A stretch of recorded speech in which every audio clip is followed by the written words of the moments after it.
Bloomberg World Headquarters in New York to our TV and radio audiences worldwide, I'm Bonnie Quinn. And from Bloomberg's Washington Bureau, I'm Kevin Cirilli. Welcome to Balance of Power, where the world of politics meets the world of business. We start with President Trump, who is still deciding whether to decide the Hong Kong legislation that just passed Congress. The president spoke this morning to Fox News. If it weren't for me, Hong Kong would have been obliterated in 14 minutes. He's got 1 million soldiers standing outside of Hong Kong that aren't going in only because I ask him, please don't do that. You'll be making a big mistake. It's going to have a tremendous negative impact on the trade deal. Let's bring in Bill Ferries of Bloomberg News, who leads our national security coverage. Bill, I thought this was a done deal. I thought he was going to sign this. It seems now he's slowing down the signing process. Right. When Congress was debating this, the president never really came out and said what his position was either way. And now he seems to be signaling that he's not going to sign it. But the legislation passed both houses of Congress by overwhelming margins, I think 417 to 1 in the House. So it's the kind of legislation that would easily veto-proof. They could reject the veto. So the advantage is, if that happens, President Trump can at least say to Chinese authorities, "Hey, I didn't sign it. This is something Congress did. I'm still on your side, and let's get this deal done." And meanwhile, I can tell you that I spoke with a senior aide to Senator Marco Rubio, a Republican from Florida, who said the White House was actually working with them on this legislation to help concoct it. The U.S. has, throughout this process, there's been an advantage of keeping up some pressure on China to try to get them to reach a deal, get a deal fast. Both sides would really like to head into 2020 with some sort of phase one agreement and then take it from there. Yeah, I mean, this is not going to derail that, right, Bill? The president can just leave it on his desk. As Chris Van Hollen just said a few moments ago, there's a veto-proof flavor to this legislation because almost every member of the Houses of Congress has signed it. So it will, be a signal to China, while at the same time the president won't have alienated President Xi. Right. I think the question will be, how quickly would Congress move to override the veto, even if it's something that President Trump lets just die on his desk? Would that be something they would get done before the Christmas holidays, when you have impeachment, you have the budget resolution to be dealt with before the holidays? So it adds to what Congress would have to deal with, and would that ramp up the pressure on China and the U.S. to get a deal done fast? And presumably, given what we heard the president telling Fox this morning, he wants to take some credit for sort of calming the situation as well, saying that he was the one who persuaded China not to move in. How serious is the situation in Hong Kong, Bill, with the election on Sunday coming up? Do we have to be very concerned that this escalates into something a lot graver? Well, I think even before a week ago, there was a sense that maybe this thing would start petering out a little bit. But the dramatic images over the weekend and the start of the week with the students who ended up besieged at the university there show that as long as this continues to smolder, there's always a chance it could really flare up and interfere with other bilateral issues like trade. Meanwhile, should the president not sign this, and it does get and Congress does override this, what message would that send to China, not necessarily to President Trump, but to China, to have Congress not on the same page, presumably, with President Trump on this issue? Well, I think it's a definite shot across the bow. I mean, we've been so focused on this phase one trade deal, and the markets have been really tuned to that. But I think this kind of episode, what we see in Hong Kong, what we see about the concerns with the Uyghur internment camps in Western China, I think it shows that the bilateral relationship has a lot of issues. There's a lot of friction in there, and that just getting an early stage trade deal is not going to resolve a lot of the outstanding problems. The president continues to give out sound bites to the effect that he is looking for a deal to happen soon. He's optimistic. We've had mixed messages out of China all week. But, Bill, has there been any marginal movement that you've been able to detect? Well, we haven't seen a big ramp up in high-level talks or anything like that. I think a lot of people assume that this early stage agreement would have been reached by now or will be reached in the next couple weeks. I think it's going to be a lot harder for the president to defend the work he's done so far if we're in mid-January, for instance, and still nothing's been signed. We've been speaking with Bill Ferries of Bloomberg News, coming to us from Washington, D.C., and thank you. Now, let's turn to trade and markets and how all of this is impacting the the markets. Abigail Doolittle is with us in our New York studio. So Abigail, we're having a hard time breaking through the 3,100 mark in the S&P, which should suggest that there is some optimism there left. Yeah, well, it's interesting what we're seeing here. Another day of small moves. We're on day 30 for the S&P 500 without a move greater than 1%. Most of those to the upside, so you're right about the optimism there. But investors really complacent to some degree. They want some sort of directional cue. And at this point, you have to think it has to do with trade. Back in October, all eyes on earnings, but earnings better than feared, so to speak. So right now, I think traders, investors, they don't care how this phase one trade deal gets done, but they want some certainty around that, because I think what is not priced in is the possibility that those December 15th tariffs of 20 or 25% go in. If that were to happen, I think that would be a possible negative shock for the market. And then you have the news that Dalio, Bridgewater, that they have this big bearish bet on, suggesting that they do think that something out of left field could happen. So it seems pretty important that some sort of trade deal does get signed soon. Voices are certainly proliferating, sort of calming things down. Mohammed El-Arian telling Bloomberg yesterday that maybe the market's too optimistic. Today we had Jeremy Siegel saying there'd be a 10 to 15% drop. Yeah, I heard that. I was kind of surprised by that. That seemed like a very big call to say that the market would drop 15 or 20% if those tariffs do go into place. Because while I don't think that they're priced in, that seems like it would be an outsized move to the downside. The other thing I'd like to point out is the idea that there are so many voices right now saying that there is going to be some sort of a big correction or a bear market relative to, I don't have decades of experience, but I have, 15, 20 years of experience around the markets. And in my experience, bear markets, they don't come when everybody's expecting them. They happen very, very slowly and then suddenly, and they take most people by surprise. So the fact that you have so many people talking about the idea that something big could happen, to me almost suggests that this melt up of complacency toward record highs may just continue. Who knows? I could be completely wrong on that, but that's sort of what it feels like to me right now. The market at 3,100, if you're in there, a bear market is definitely going to take you by surprise. Yes, it would. It would be painful. Thank you. Abigail Doolittle there with our check on the markets. And now let's turn to Mark Crumpton for Bloomberg First Word News. Mark? Kevin, thank you. A day after impeachment hearings wrapped up, President Trump is defending his attacks on ousted U.S. Ambassador to Ukraine, Marie Yovanovitch. He told Fox News today she was a, quote, Obama woman, and that she, again quoting, said bad things about me. The president raised doubts about other witnesses who testified in the inquiry. The president also floated the idea of a follow-up investigation, calling other witnesses, such as House Intelligence Committee Chairman Adam Schiff. I want a trial. I could have it. You want a trial? Whatever I want. Oh, I would. Look, number one, they should never, ever impeach. No word yet from the Intelligence Committee on what comes next or whether it will hold more hearings or move forward with impeachment. Chinese President Xi Jinping says he wants to work out a trade deal with the U.S. on the basis of, quote, mutual respect and equality. Meanwhile, speaking today on Fox News, the president said chaos in Hong Kong is complicating matters, but he hasn't ruled out getting a phase one agreement done. We have a deal potentially very close. He wants to make it much more than I want to make it. Without a deal, the White House has threatened to impose more levies starting December 15th. That's in addition to about $360 billion in tariffs already in place on Chinese imports. Meanwhile, in Hong Kong, the High Court has allowed the government to reinstate its ban on wearing masks for 7 days. That's according to local radio in the territory. Earlier this week, the court had ruled the ban unconstitutional. The government wanted the ruling suspended while it's being appealed. Protesters say the mask ban will make it easier for authorities to identify them. Rage across Latin America has now spread to Colombia. Police estimate that more than 200,000 people demonstrated across the country. There was a nationwide strike aimed at the deeply unpopular President Iván Duque.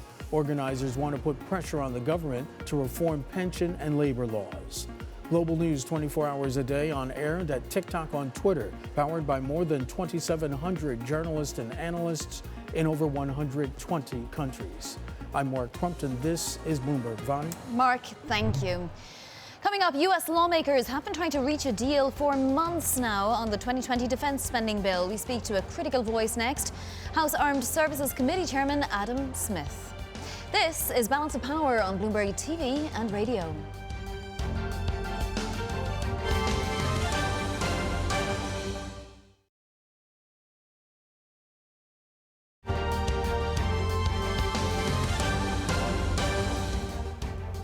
This is Balance of Power on Bloomberg Television and Radio. I'm Kevin Cirilli. And I'm Bonnie Quinn. President Trump has signed a short-term funding bill that will push the threat of a government shutdown a few weeks down the road, but many sticking points remain, including diverting some Pentagon funds for the president's proposed border wall. That's just one of them. Joining us now is Congressman Adam Smith, a Democrat who represents Washington's 9th Congressional District. And since January, Representative Smith has been chairman of the Armed Services Committee. Thanks for joining. On the 2020 NDAA, National Defense Authorization Act, you said that you would have something by today. Where are you in that process to reconcile the Senate and House bills? We've made a lot of progress. There's a couple of big policy challenges. The wall is the biggest one. The president and the White House Republicans want to preserve their ability to transfer money out of DOD for the wall. And there seems to be no moving off of that. This has been a sticking point for months, and you've known this. At what point is there... I was getting to that, okay. Actually. We can live with that because basically, they've decided that they're going to negotiate that as part of the larger appropriations process and not deal with it. I have problems with that from a policy standpoint. But we're also battling over the details of it's down to two issues. Space Force, which the president wants and which my caucus is concerned about, and paid family leave for employees. There's, a whole bunch of employees at DOD. This is something we supported in the House bill. And look, I'll tell you quite honestly, and the White House is with me on this. We can do the Space Force and do paid family leave, and we're done. And we have a bill. A senator in office proposed a skinny bill that has a slightly different take on the Space Force. Are you saying that skinny bill is a no-go? The skinny bill is an impossible thing to work, and the skinny bill doesn't have the Space Force in it at all, which is part of the reason why it's a no-go. The White House has made it clear to us they won't sign a bill that doesn't have the Space Force in it. But look, we have the agreement, as my staff showed me. There's like 1,377 provisions in this bill. It's all ready to go. We've agreed on a lot of very important policy. We just have to get that proper balance between what the Republicans want and what we want. And that's the way it works in divided government. Mr. Chairman, last week you told reporters that you had concerns about the Air Force acquisition process. I'm curious, could you elaborate on that? Absolutely. And this is an issue that I was not able to get the Republicans to agree to.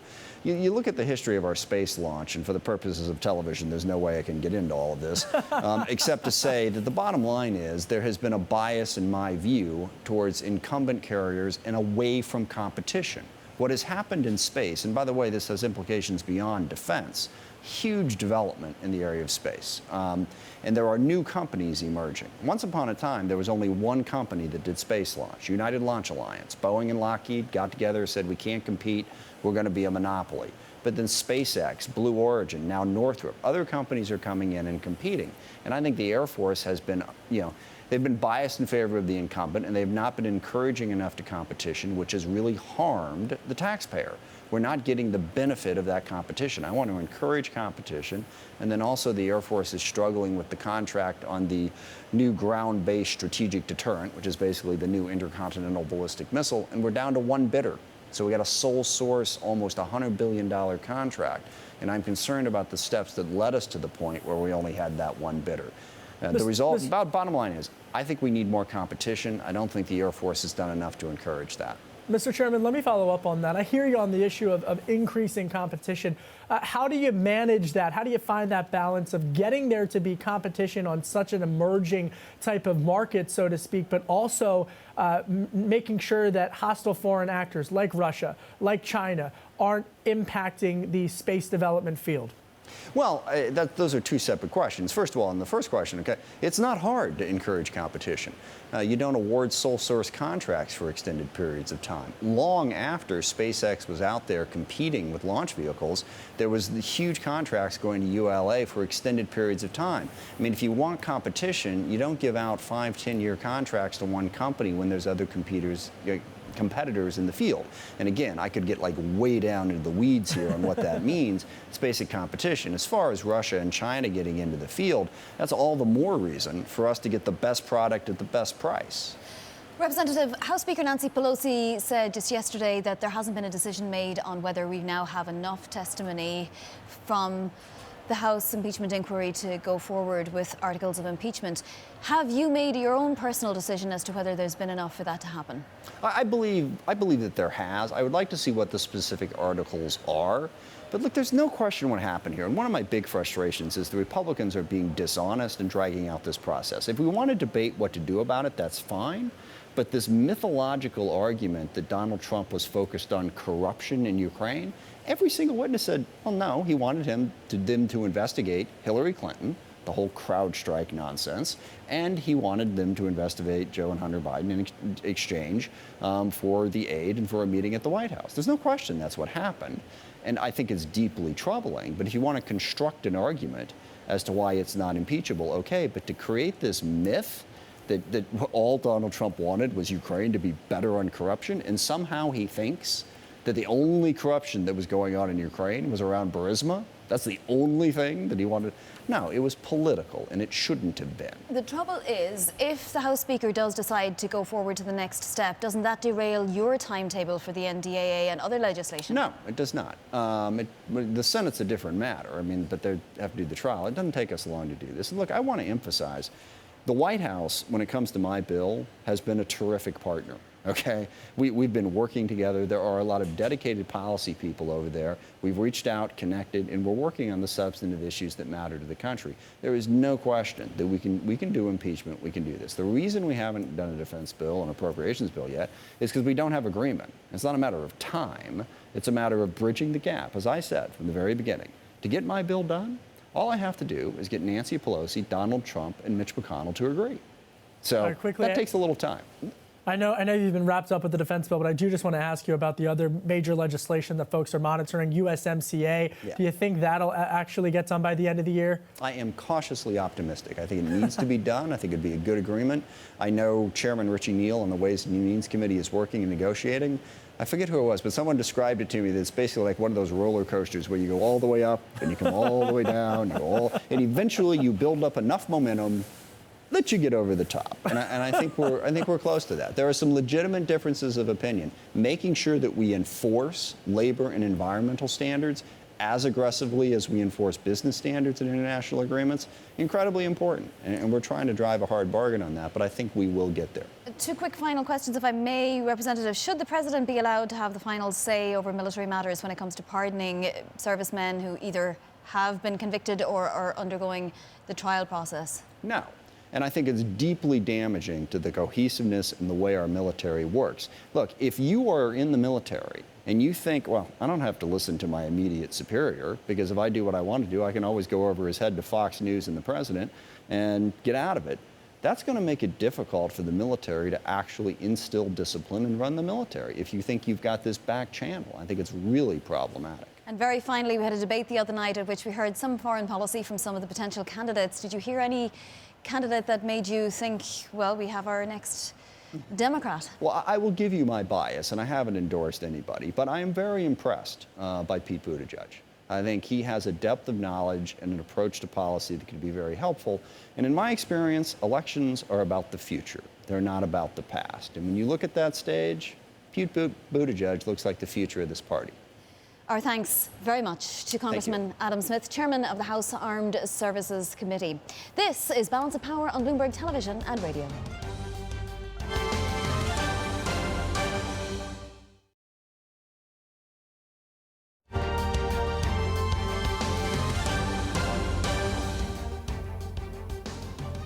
This is Balance of Power on Bloomberg Television and Radio. I'm Bonnie Quinn.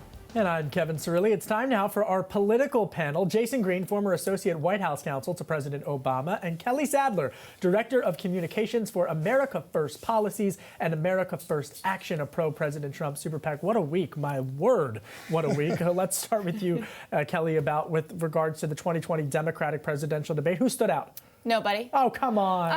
Someone up there must make you nervous. I actually am not. I mean, if you watch that debate, it was low energy. Everyone had their prepackaged lines. The only one that was able to kind of go off script was Mayor Pete Buttigieg. Yeah. But unfortunately, even though he's rising in the polls, he just doesn't have the African-American support in South Carolina to take it to the end. Buttigieg, can he maintain his status as a frontrunner? Well, first of all, I have to say that, if Cory Booker were here, he'd be blowing smoke at what you just said. He'd take a little bit of offense to say that he's not engaging in meaningful ways and showing some high energy. But to your question about where is Mayor Pete does have some he's gaining some significant support, and obviously, money in too. the early states. I would imagine on the money front, Cory Booker would also expect to be in that conversation. But around the African-American vote, right, Pete is showing that he's able to build that coalition. That's the question right now. Former Vice President Biden has demonstrated that he's able to be a coalition builder, and that's the test for Pete and the other candidates that are in that top tier, whether or not they can pull together a coalition to really be successful through the primary. Jason, Elizabeth Warren's sort of two-step on healthcare, is that going to hurt her in the polls or help her? Say that for me one more time, question? The backtracking a little bit from Elizabeth Warren on healthcare, where she's now deciding that we'll get to single payer in 2 steps as opposed to 1. Does that help or hurt her? I think what you're seeing right now is a strong and robust debate from Democrats around this question of health care and what's the right format to get there. So Warren in particular is going to face some strong questions from her competitors for the Democratic nomination around what's the best way to get to a health care for all proposal.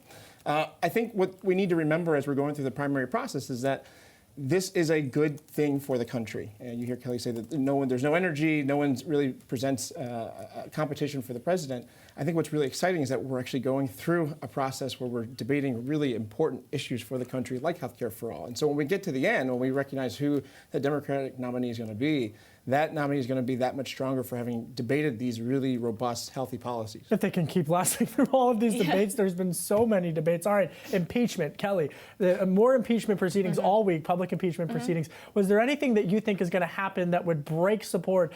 Let's take it out of the congressional realm for a second, but from independent voters, Michigan, Wisconsin, Ohio, Pennsylvania. Well, we're seeing that in the polls already. So we went into this process. It was a very partisan process. The vote going into it was on party lines. Actually, the only bipartisan part was not to endeavor down this lane.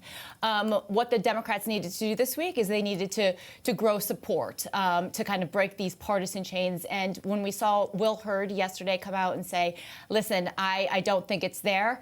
This has been there's no clear charges here to pursue." So, and then you see the Emerson poll where you have independents basically saying, "Hey, we're against impeachment." So the polling is showing it. Kelly, Jason, there's so much to talk about. Stick around, much more ahead with our political panel. This is Bloomberg.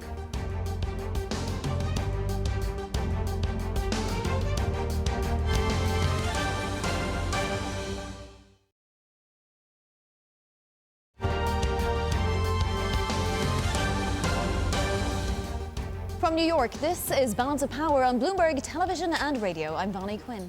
And I'm Kevin Cirilli in Washington, D.C. We're back with our all-star political panel. All right, we heard from Kelly earlier about these polls that would suggest maybe some good news for President Trump regarding the impeachment inquiry. Jason, I take it you have a different look. Surprise, surprise. I have a different opinion than my friend Kelly here. And I think what's important is that we need to remember, I said this when I was on the program a few weeks ago, that Democrats really need to do 3 things. Right? One is to make a case to the American people. And so I think people are frustrated that they're about to go on a recess right now. It's an important time for them to go and say, this is why we're bringing this case, this is what it means, and to get that feedback from the American people. That was one. Second was to remember that the source documentation here, the transcript from the July 25th call really provides the evidence that they really need to be able to convey an important point here. There's a lot of testimony that's come in front, but that is what they need to continue to come back to. And then the last piece is around their ability to walk and chew gum at the same time. Oh, there's that cliche. I thought I made it through the day without Well, it. I mean, it'd be nice for Nancy Pelosi to bring USMCA to the floor. Now, she's indicated that she's probably not going to do that this year. This is a bipartisan bill that will inject, billions of dollars into the U.S. economy, provide almost 200,000 new jobs. Why are the Democrats just reluctant to even give the president even a win and a win for the American people? And so when they do bring it to the floor, this is going to be a wonderful opportunity for us to say this is the opportunity to walk and chew gum. So I think that what we're going to see is that that's going to work its way through. And then I think right behind it, I do see it. I think that we will. I also think that we're going to be able to see movement around infrastructure, which has been the long talked about, policy. Still infrastructure week. It's infrastructure week every week. But I see movement in that space. That's also going to come through. I'm not so sure if I agree with you, and this is the reason why. If they do go through the impeachment proceedings, they go on recess and they come back and they put it to a vote and they kick it off to the House. The president has stated very clearly, if you proceed with this, then we're going to take it to the Senate and we want a trial, and that will last until 6-8 weeks. Yeah, But the point there that you're just saying is that the president's going to be obstructionist in that point. So I think what's Not really obstructionist. important. Let me jump in here. On the issue of USMCA, a lot of Democrats want it done privately behind the scenes. Do you think, though, ultimately that will cross the finish line? I mean, I obviously, there's some indications on both sides for reasons that we're obviously stating, but I think that we recognize the significance of this from a job creation perspective, right? This is what, when I'm not here as a Democratic strategist, this is your work. I'm out in the world working with our clients, trying to figure out how we can best, engage in infrastructure, how we can move policy around job creation, how we can ensure that small businesses in this country can grow and thrive. So obviously eyes are on this bill. All right, and that's an issue you both can agree on. Thank you to Kelly. Thank you to Jason and to our political panel. Bonnie? Kevin, impeachment obviously constantly in the news, but so far we haven't seen huge market movement. Will that change? Is the market impervious to the impeachment process? Or even a result? Joining us now is Steve Pavlik, Head of Washington Policy Research at Renaissance Macro Research. So let's just take that question head on. We ran a story yesterday about how the market does seem to be pretty impervious to the actual process, whether it goes ahead or not. But if we do see Nancy Pelosi changing her tune and deciding that there should be the next step in the impeachment process, will we see a market reaction? I don't think so, Bonnie. I think this base case is likely to hold and that the House will proceed and vote to remove Trump from office. But I don't think, as a result of the hearings that we saw this week, that the Senate's likely to follow their course. I think the Senate will acquit Trump. I think the bigger impact there is probably on 2020, and that might be of more interest to markets, because if you're going to have a Senate trial through January and potentially into February, that's going to require the 6 Democratic senators running for president to stay here in D.C. And if you're Elizabeth Warren, that's going to prevent you from being on the ground in Iowa and New Hampshire, where I think their voters may be a little spoiled because I think they're accustomed to candidates actually coming there and courting their votes in person. But Pete Buttigieg, who has seen a rise in the polls and who competes directly with Warren for a lot of the same white college-educated voters that make up a big chunk of the primary voters in Iowa and New Hampshire, he will be able to be on the ground. And I think that might be of more interest to markets, particularly those folks who are concerned what Elizabeth Warren presidency might mean to certain industries. Is this factoring into Nancy Pelosi's thinking in a big way? I don't think, in terms of Nancy Pelosi, it really can impact her much, because I think she's already committed to try to having the House vote by the end of this year. I think it's when it goes over to the Senate and Mitch McConnell and Donald Trump. I think at that point it's out of Nancy Pelosi's hands. I think that might have been one of the reasons, candidly, that Pelosi expressed some reluctance at the beginning of the process to move forward with impeachment, kind of anticipating that this could hurt the 2020 Democrats' chances of reclaiming the White House, and there's some down-ballot effects of that obviously impact her caucus. So as I follow your argument, if President Trump doesn't particularly need to be worried about impeachment proceedings going ahead, how worried does he need to be about China negotiations not coming to any kind of conclusion? I think China is probably a bigger risk for President Trump right now. I think the important thing to keep an eye on now that the APEC summit was canceled is December 15th. That's when tariffs are next scheduled to go into effect. I still think there's reason on both sides to reach some sort of phase 1 agreement, but as tensions are going to flare, I think, as we get closer to that December 15th deadline. So I think watching the headlines around that will be important. If there's progress, do they announce something around December 15th, or does Trump postpone the tariffs beyond December, hoping that they can potentially announce them at the beginning of the year? I don't think markets would react too much on that, because I think that'd be more or less a status quo of what you have right now. But obviously, if tariffs were to increase, I don't think that's priced into the markets, and I think you would see some concern if that were to occur. Steve, that's what I want to pick up on what Vonnie was just talking about, because it seemed that heading into this week, there was this expectation that either USMCA or phase 1 of the U.S.-China trade deal would get completed potentially by the end of the year. Have markets recalibrated in terms of pricing the now real possibility that neither of them might happen by the end of the calendar year? I think the president would have preferred to have both of those completed to the end of the year, to put it lightly. But I think the political calculation remains the same, so that even though it wasn't able to happen this year, I think there's still a lot of optimism. I know that you had Chairman Smith on prior to this, and I kind of share his optimism there on USMCA, because I think the political calculus for Democrats to support it is still there. There's a very narrow window at the beginning of next year where I think they could still move it. So I think that optimism could carry over into next year, and you shouldn't see much market reaction prior to that. I think you could apply a similar sentiment with China, where, ideally they would have had it already done by November. Now we're looking at December 15th being the new November 16th. And if we have to look into the beginning of the year, there might be a window there. I think where you have to get concerned, though, if you're the president, is in February, farmers are going to have to start taking out loans to go ahead and plant their crop for next year. So if you have to provide some assurances as to what that loan amount's going to be, if you work back from that, that does sort of narrow the window a bit on phase one. An Emerson poll today putting Biden at 27, Sanders at 27, Warren at 20 and Buttigieg at 7 post-debate. I'm curious as to how you felt the candidates all did and whether we'll see any kind of, massive change to this sort of structure. I thought, candidly, it was kind of a status quo debate. I don't know that it was going to change things much. I think if I had to pick some winners, I would probably start off with Pete Buttigieg. I think people were anticipating a lot of attacks on him, given that he's the current front runner in many Iowa polls. I don't think he received that harsh of a treatment. In the few attacks he had, I thought he weathered pretty well. I also think Elizabeth Warren was probably a winner because Buttigieg and moderates attacked her and her Medicare for All policy in the October debate. She didn't seem to face as much scrutiny this time. I think she's struggled recently because of her Medicare for All proposal and how she's rolled that out. So I think not focusing on that was probably to her benefit. I do think that Joe Biden had a few gaffes that probably call into question, is he past his prime? Is he the best candidate for Democrats to go toe-to-toe with Donald Trump? But I would worry less about what the national polls say and more about what the state polls say, because ultimately they're going to be the ones that determine the winner and the delegates moving forward. Steve, thank you. Thanks for joining us today. We'll be talking to you a lot more before that all happens. That is Steve Pavlik, head of Washington policy at Renaissance Macro Research. For Bloomberg First Word News now, let's go to Mark Crumpton. Vonnie, President Trump says he supports the effort of pro-democracy demonstrators in Hong Kong, but that he doesn't want that to prevent a trade deal between the United States and China from getting done. He made the remarks to Fox News today.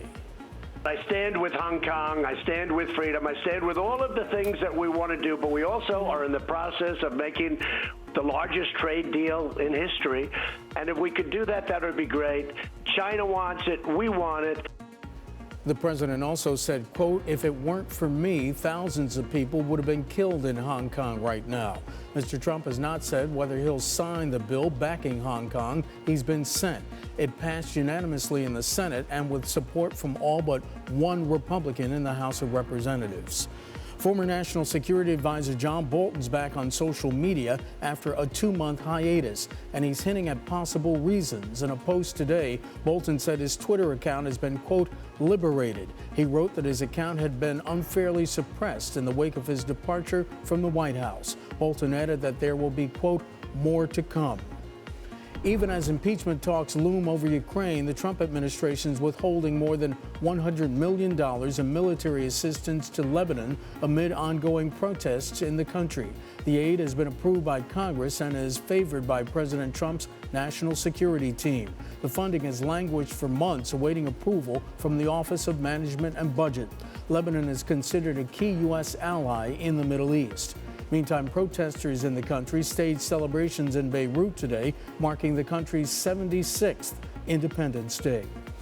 House Speaker Nancy Pelosi and U.S. Trade Rep Robert Lighthizer failed to seal a deal on a new North American trade treaty that increases the chance an agreement won't go before Congress for a vote this year. Speaker Pelosi says she's eager to get a deal done, but she said she wouldn't agree to a superficial agreement without stronger enforcement. Global News 24 hours a day on air and at TikTok on Twitter, powered by more than 2,700 journalists and analysts in over 120 countries. I'm Mark Crumpton. This is Bloomberg on TV and radio.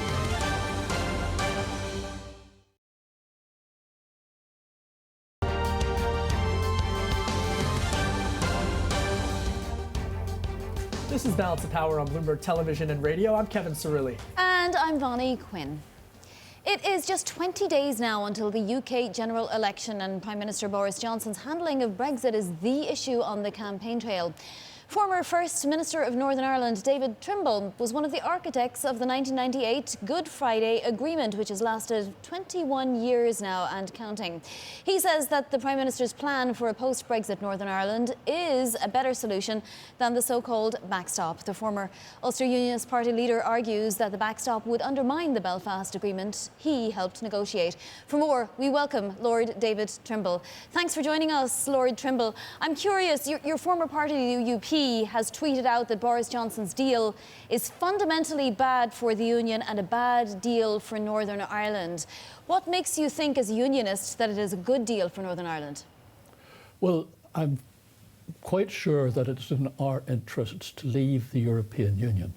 And we will now, with Boris as Prime Minister, we can look forward to him acting to take us out of the European Union and put us into a situation where we are in control of our own country again. And I think that is the important thing that's going to happen.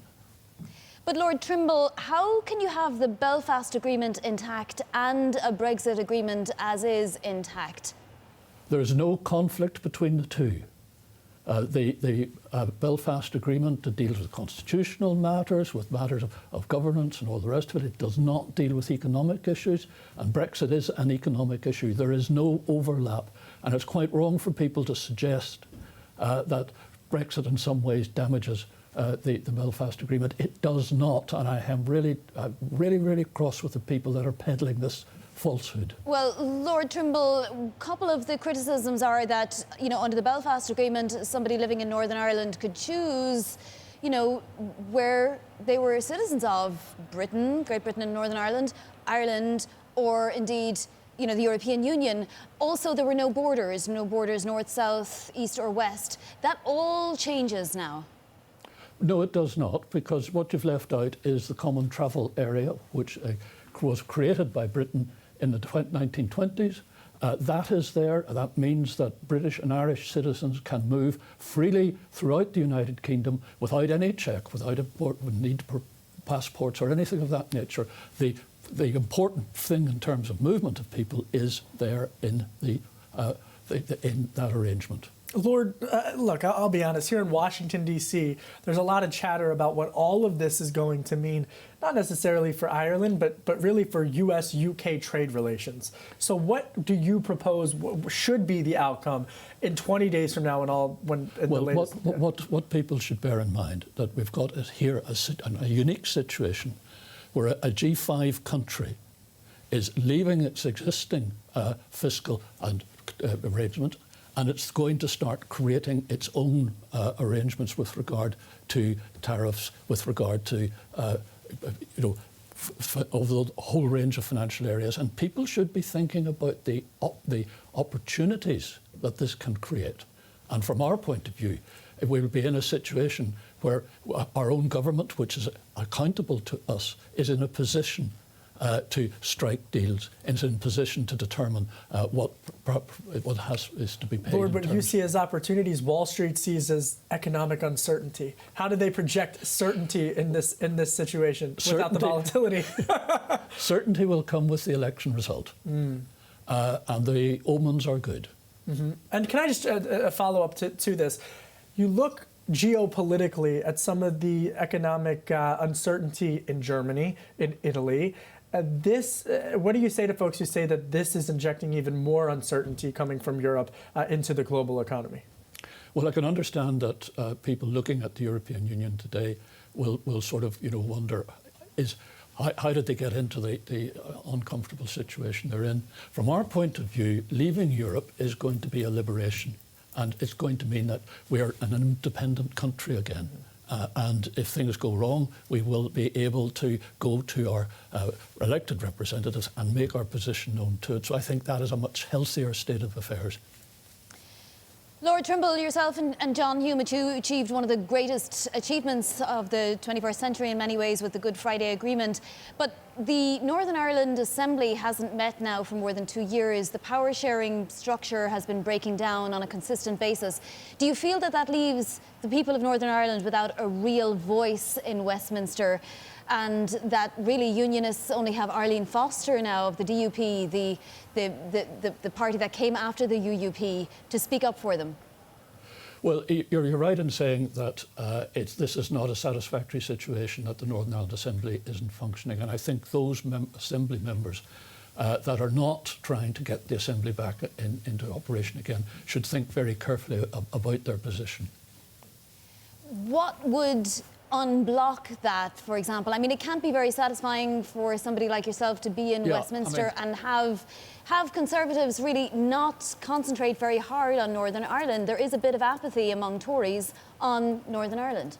Well, look, actually, Westminster has been filling gaps in our legislative arrangement.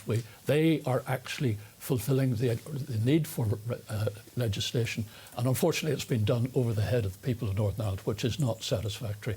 Now, the present Secretary of State for Northern Ireland has basically put down an ultimatum to the Assembly members that they're to sort themselves out by February. And if they haven't sorted themselves out in February, he is going to put them to an election. And he's going to call an Assembly election. And we'll see what the consequences is then. I hope that the parties that have boycotted their Assembly will change their position and now go back to it. Lord Trimble, paint us a picture of Northern Ireland post-Brexit. Who does it have particular trading arrangements with? How much does it help economic growth or hinder it? The object at the end of the day is to get a free trade arrangement for the whole of the British Isles. And that is our long-term objective. And at the moment we have to deal with getting rid of the existing arrangements which are stemmed from the European Union and getting ourselves free from that. And then we'll be in a position to start to build a free trade arrangements. Yes. And we hope that the Republic of Ireland will join in that, and we hope that the United States would also help to join. Lord Trimble, former First Minister of Northern Ireland, Nobel Peace Prize winner as well. Thank you for joining, and we'll have more with Lord Trimble coming up on Bloomberg Radio.